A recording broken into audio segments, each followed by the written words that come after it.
Good evening and welcome to the Nicole Show right here at Holy Star TV, telling stories that matter. I am your host Nicole, and today we'll tackle a subject that has sparked national debate following recent school unrest cases across the country. Recently, Cabinet Secretary for Interior Kipchumba Murkomen suggested that one of the major challenges affecting learners today is that many parents have left the responsibility of raising their children to Gen Z teachers, who are themselves still young and learning. This statement has generated mixed reaction from parents, teachers, students, and education stakeholders. Today, we ask, are parents abdicating their responsibility? Is social media and screen addiction affecting learners? Is academic pressure contributing to unrest in schools? Are strict rules the solution to indiscipline and unrest?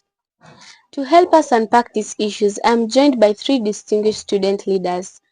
Honorable Leo Oenga, Majority Leader, Student Parliament, Holy Star Academy. Honorable Leroy Kipchirchir, CS for Education, Student Council, Holy Star Academy. Honorable Angel Auma, Member of Student Parliament, Grade 9 Representative, Holy Star Academy. Honorable Ian Moses, CS of ICT and Innovation, Student Council, Holy Star Academy. Honorable Leo Oenga, let me begin with you. CS Murkomen argued that many parents are delegating the responsibility of raising children to Gen Zs and social media influencers who may not have the maturity to guide them properly. As majority leader of the student parliament, what is your take on this? Thank you, Nicole, for giving me the floor. And I think, yes, I do agree with the Honorable for saying that the parents are delegating their duties to the Gen Z and the social media influencers and the influence itself, because you will find that the educational sector's workforce has changed. And the teachers who are there in the past, the teachers who actually had the art of teaching in them, have left. Some of them have retired. Some of them are no longer working as hard as they were. The teachers who are teaching currently do not have the skill, but since they want the money, they will come with whatever little they have or whatever little they don't have, and they will give it to the learners. And nowadays, I think I have heard they have a slogan of teach and go, which is not a good mentality. Which is a mentality, if you give to someone, then the child is not getting anything, and if they get something, it's very minimal compared to what they would have gotten if someone would have taught with their spirits. And so I think I can agree that the parents are relegating their duties to these teachers completely, because the parents are now not doing anything. All the moral guidance, all the growth of the child, except financial growth, is to the teachers. Angel, what do you have to say concerning on what Honorable Leo has said? Nicole, I would like to strongly say that our honorable member here, Leo, is misleading us as the public, and also by not supporting what Honorable Murkomen Kipchumba said, because surely enough, these teachers have trained, they have gone through colleges, they have learned, they were once like us. The whole purpose of them training, the whole purpose of them learning, going through tough and strict guidelines and working hard for those grades is for them to come and teach. Let me tell you something, that teaching is not only a career, it is a calling, because these teachers, they take their time. Just because they're Gen Z, why call them immature? They're adults. They take care of themselves. Some of them have their own homes. They are well prepared. They know what they have come to do.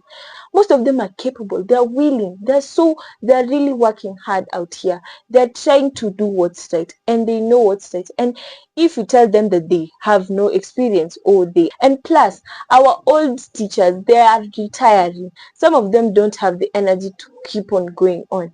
Some of them don't even have the strength. They have just seen that these children don't have morals and whatever they don't have.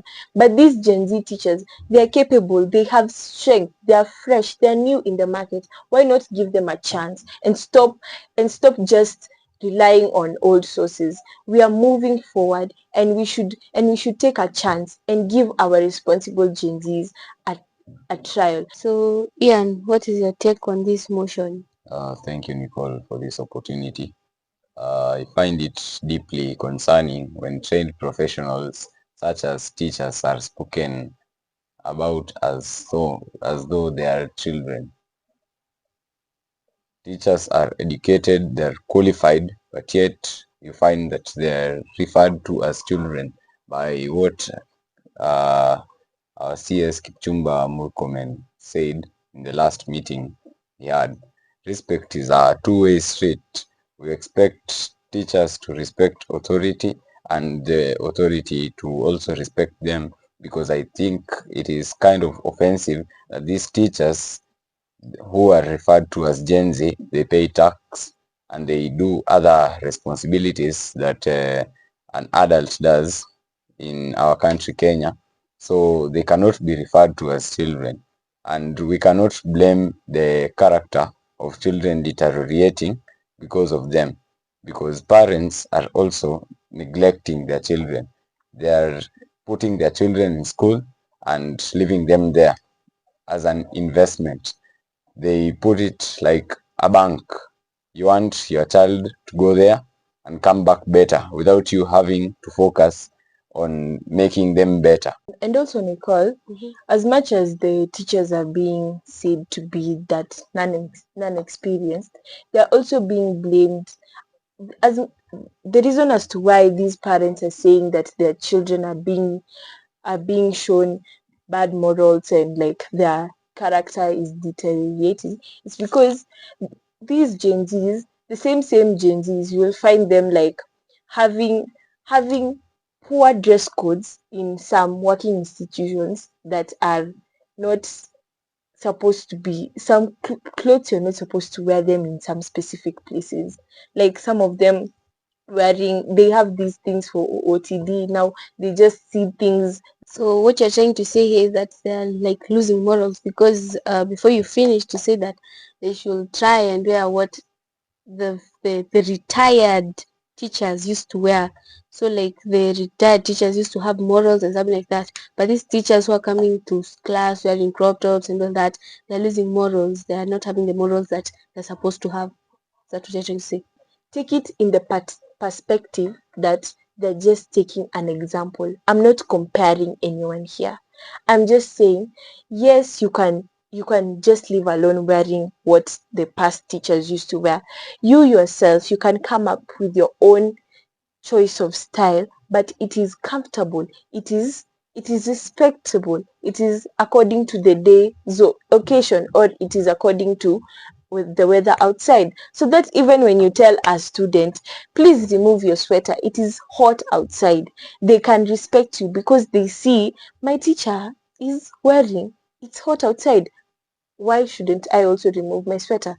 Yes, in that perspective, let's wear things that, yes, we are modern, but let it maintain and show dignity. Okay.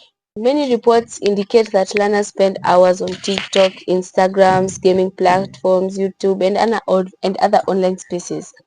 So, do you believe that social media and screen addiction are becoming a serious threat to education and discipline among learners? Uh, to me, I believe that it does not become a serious threat to education, because one, it depends on how it is used. Social media and digital devices are not the real threat to education. They are simply tools. Every generation has faced concerns about new technologies, from televisions to video games, yet education has continued to evolve. So I believe that it depends on how they are used. And second, I believe that parents are also supposed to be a part of how the children are using the phones and other computers, because if they are not supervised and they are not monitored, then yes, it will be a threat to education and their character deteriorating. You've said something about learners having phones, technology, and parents giving them. So, how do you expect a learner to distinguish between useful and harmful content in social media? The parent and the guardian are the one to tell them what is right and what is wrong. Also, the teachers at school, I believe that they are learning something that is involved with computer by their teachers, and they are taught ethical practices and non-ethical practices. Now, if they learn that, let's say, watching ungodly movies or inappropriate videos are wrong, then you won't find them doing it because they have already been warned. And since they have been warned, at least they'll be knowing that when I do this, I'm breaking a certain rule. And parents at home, because they have this knowledge, they'll be restricting them from using that device to do that. And parents who are literate in digital devices can be able to block these sites that the learners go. We have heard that Ebola is in the way affecting Kenya, and the site of Ebola is in Kenya. So if this disease might spread and we are forced to go to home, then we will depend solely on social media, and we will be interacting with learners, with teachers and learners through Zoom and technology. I would like to respectfully disagree with what Honorable Ian is trying to put across the table because, for one, it is on record that he's spoken something about Ebola, and Ebola is not in Kenya. And so I do not think we should start worrying about issues that are not yet affecting us. There are so many things that are affecting us and are out there unsolved, and we want to deal with things that are not even there in our country, things that are not available most currently. And then Honorable Ian, you've said you've talked about technological advancements, and I would like to agree with you completely that yes, technologies are advancing, but no one has forced you to come and follow technology. No one is forcing you to come and follow technology and say, yes, technology is advancing. I just must move with technology. It is peer pressure, something that is controllable. And telling me that technology is advancing and taking that as an excuse to give children digital devices, no. And you say that digital devices should be given to children under parental supervision, of which is another thing I would like to disagree with you because parental supervision only makes the child more cunning. If the parent can look at my activity to this point, then I will advance one step higher, a step where they can't reach. It is teaching me theft, it is teaching me how to hide, it is teaching me bad behaviors because no child can be introduced to, let me use an example of Instagram. They use Instagram and they test the sweetness of Instagram. And then once their parent comes to take their digital device or something or restrict them from the use of Instagram, they just stop. It is quite, can I say, impossible. The child will have to find a way to use Instagram because that is like their source of enjoyment. They have seen the fun. Then why in the first place do they give them the phones and You know, and if you ask a parent what they have given their child many digital devices, the parent will tell you it is for educational purposes. And for the first 1 or 2 weeks, the child will dutifully do the educational service with the device, and they will it will help them to learn if they use it well. But you find that this child will want to venture into what is in the device. They'll want to learn more about what is inside, what is the sweetness of this thing, and so they'll end up getting into social medias, platforms, and such like. And you find that that is now the parent. When the parent comes in to check, they will find that the child is on social media, something that they didn't advocate for. Because in one of Honorable Leo's statements, he said that he actually thinks that the traditional learning system was actually better than the current one right now. Um, the current one, yes, that's a person who sometimes follows some things that are not making sense. It's peer pressure, but here we're taking at the perspective of things like the coronavirus, the COVID-19 pandemic. It was never planned. It is never peer pressure that of course everyone wants their child to read wherever they are, and things like the COVID-19 was never planned for. So if you look at it in this perspective, the phones were given to children so that they could learn, and truly you could see that children were learning. Children were going through, in fact they were getting more places of research, because some of the textbooks that maybe we say that were provided, they were not even they were not even standardized as the phones that we're using currently.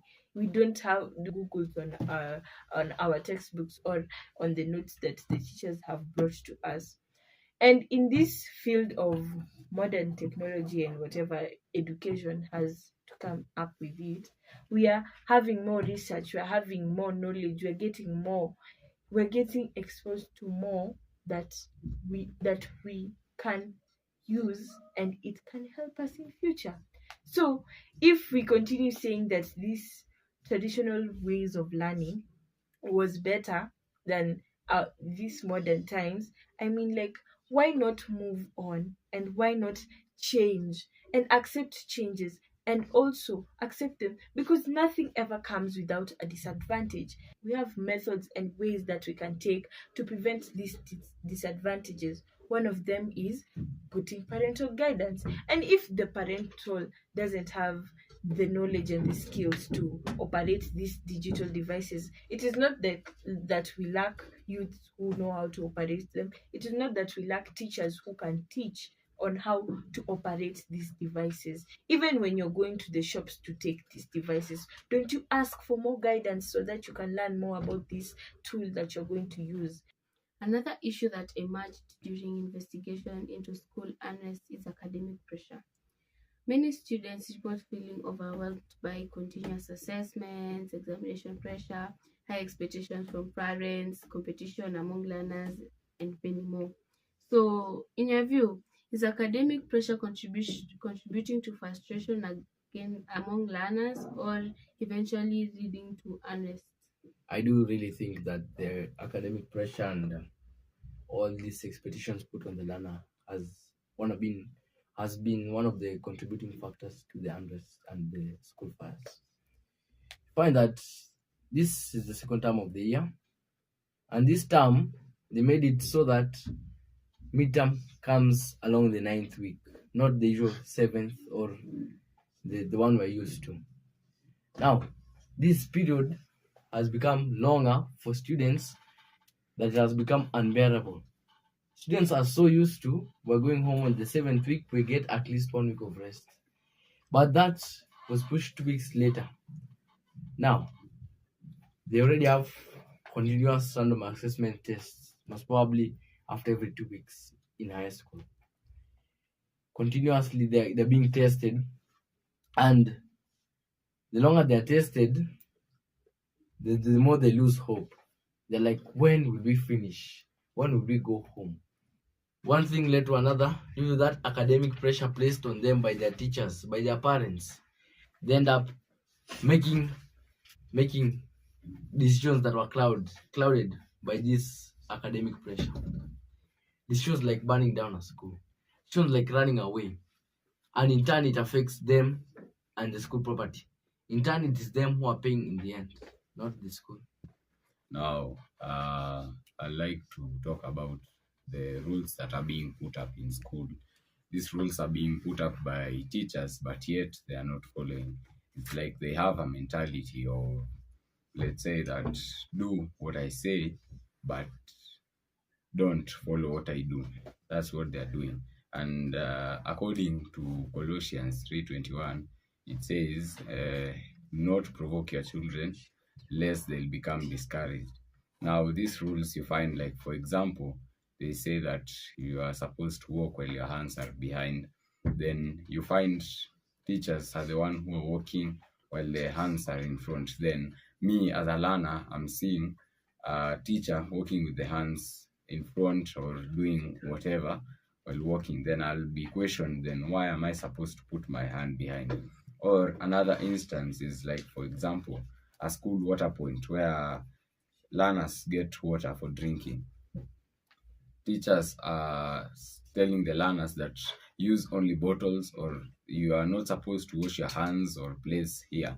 Then you find the teacher is the one washing the hands there, washing their spoons or washing their plates there, or fetching water with a cup. Then this becomes so absurd, because I think they are making the rules which they cannot follow, and us as learners, we get discouraged. The issue is much deeper than what we are trying to think about. The issue of the school unrest and such activity starts from the home. The issue, a child, the first teacher of a child is the parent. They are the ones who teach moral values, they teach, and the teachers only come to complement such teachings. The teachers only come to guide the learner on how to put in the skills which the parents has taught, the moral values, how to implement them. That is the work of the teacher. And so you find that these children are banning schools, not because of the many factors which they might state if asked, but because of lack of moral values, lack of guidance, and parental neglect and ignorance. The parent is ignorant and neglects the duties of a parent to teach the child moral values, and then once the child has performed such an activity, the the the media and the world will try, the country and the state will try to find ways in which to fit this child's behavior. They will say this child has done this because of this, because of this, because of this. But truth be told, this child is doing this thing. Some of them won't do it honestly because they don't know it's wrong. And how will they know it's wrong if their parents won't tell them? It is quite impossible. And so my take on this is that the issue is not what we are trying to say. We are saying this because the parents are trying to run away from their duties. They are trying to say that we did our part. It is the school's duty which was unperformed. That is what the parents are trying to do. And so we want to the people who are saying the problem is the school are trying to side with the parents. Honorable Leo, Yes. I have a question. How are these parents neglecting their duties? Yeah, the parents think the school is using the power of the Holy Spirit to guide the children, power which the parents don't have. The parents think the school has some manipulative power of some sort that comes from somewhere which they can't explain, and guides the children. Because you find a parent is completely at peace and might even forget that they have a child once they have gotten the child to school. Once the parent gets the child to school, they leave all the duties to the school. They don't follow up, they don't do anything. They know the school is under control. They know that they have left the child in school, and that's that. They don't want to know how the child is going on, and that is one of the very many issues, and that is one of the biggest issues. Because if my parent does not follow up on my behavior for the 3 months I am here at school, the 1 month I am with them at home is not enough for them to study me. It is not enough for them to know who I really am. They will just come with guessed conclusions that are substandard to fit the explanations of which they can't give. Why am I behaving like this? They can't explain. They'll start saying it's adolescence. They'll start saying it's peer pressure. They'll start saying I'm having wrong friends, which is actually not the issue. Also, Nicole, I would also like to support the Honorable Leo by also saying that these parents also they didn't teach their children some of the basic morals that they needed, even just by telling them don't don't trust everyone, don't don't do this, don't do that. These parents they like, let's say for that example of unrest, the children, some of those parents, they have millions and millions of money, so all they think of, my child is just ban a school, my child will do this, and I could just lie or just use my money to defend them, because all the children are thinking is that even if I do this or that, my parents won't give me that attention. These parents, also Nicole, they have they're the ones who should lay the foundation by taking the child to church, telling them this or that, telling them small things that might help them in future. Some of these children, they are willing to learn, they are willing to listen to their parents, because you know why? The parents are the first teachers. They are the prime, they should take primary responsibility on of what is theirs, and what is theirs is the children, us.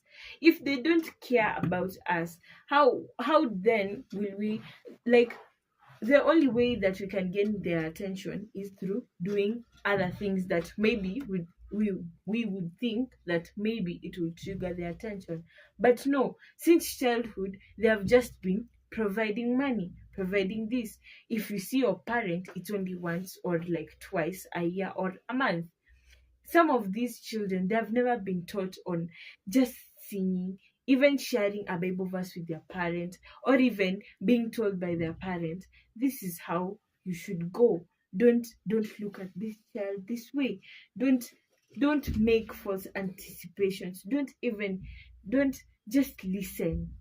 No, none of the some of these children, they've just been brought in a luxurious life that somehow it is not working out for them, so the only way that they can do this is through their bad morals, who no one has been there to correct them or to tell them that this is the right way you should go, or even show them the consequences of what they might do, and what would come for it, and it will be bad. They don't even know what they are doing. I think these parents are using the money, looking for money for us, for our needs, as an excuse to stay away from us, or to spend less time with us. Because the amount of time a parent is spending with a child is very minimal. And if asked, they will say that I was looking for money to fend for this child. I'm working very. You find a parent coming home at 10 p.m. and leaving at 5 a.m. They are meeting with the child very minimally. And if asked, they will say that no, I love my child. I am looking for money to meet his needs. I am looking for money to do this and that. And they use that as an excuse. And once this child's character is deteriorated, or once they have done a bad thing, or have been involved in bad activity, money can't buy everything. Money can't buy everything. There are some things which money can buy, some which it can't. Money can't buy values, and money can't buy life. If a child is involved in activities that may cost their lives, or their values deteriorate, or their or their records become criminalized, their money, the amount of money, no matter the amount of money placed in, it will not be of any use. So it will be too late for the parent to use the millions of which they have to save their child, when just word of mouth, just advice, encouragement, moral guidance would have helped much more than whatever is happening now. I think that no parent with the correct senses can send a child to ban school or do something out of moral. And you have said that the parents are busy, they don't meet with their children. Of course, even if they are busy and they don't meet with their children, they are looking for what they will eat, what they will drink, or whatever. They are paying for their school fees and the welfare of their children. They're ensuring that their children are living in a good manner, a good way. And also, these parents, of course, in one way or another, they meet with their child, and when they talk to them, of course, they cannot be telling them something to the negative side. And I believe that also these learners have a brain to think. I would like to agree with you to some point that no parent would send their child to ban a school. No parent in their right senses will send their child to ban a school. But here comes the issue. Has this parent taken time to teach this child that banning a school is wrong? I don't think any child who has been taught by their parents, and no, some children ban the school, as I said earlier, out of lack of knowledge. Some of them don't know that banning a school is bad. I believe that whatever Honorable Leo you are saying, that they ban out of not knowing that it is a bad thing. Surely, a 17-year-old who has been learning especially let's say somebody who is learning business and has learned about assets, can ban a school because they don't know that it's wrong. We are not in every child's brain. You should not assume that I know something. I should not assume that you know something. And if I'm not told that something, no one should assume that I know. There is nothing like common knowledge. Let's take an example of a small child. When you tell a small child, say one, do they say one, or do they say one? From what I think, it depends on the amount of knowledge the child has. They might say one. They might say one. They might not say anything. It depends. Apart from blaming the children and the parents and everyone else in the society or anyone who is possible to blame, let's also take on an action of praying and considering these children that they're being poorly being shown by these forces of the world. They're taking on them by bringing them to things that like homosexuality. Like some of these children don't know who they are anymore. Some of them they do things just because they want to gain favor of the world instead of seeking God. And also, even as we are coming as the coming generation, we are also going to high schools. Let's not ban schools because of a boy wants another boy or a girl wants another girl. Instead, let's go and revise the Bible before, like the way Adam and Eve it was never Adam and Eve. It was never Adam and Steve. It was only Adam and Eve. So let's also encourage that, and let's not forget to tell our children who they are. Let them not be confused of where they will start on, because we know that you are a girl, he is a boy. He's a boy and you're a girl. So yeah. So thank you, Honorable Leo Oenga, Honorable Ian Mose, Honorable Angel Uma, and Honorable Leroy Kipchirchir for sharing your insights. Today's discussion reminds us that school unrest is not caused by one factor alone. Parenting, technology, academic pressure, discipline, and communication all play a role. The solution requires partnership among learners, parents, teachers, and society. And on that, my director is reminding me that time is not on our side. I am Nicole Dennis, and this has been the Nicole Show on Holista TV, telling stories that matter. Until next time, keep the conversation going and keep telling stories that matter. Goodbye.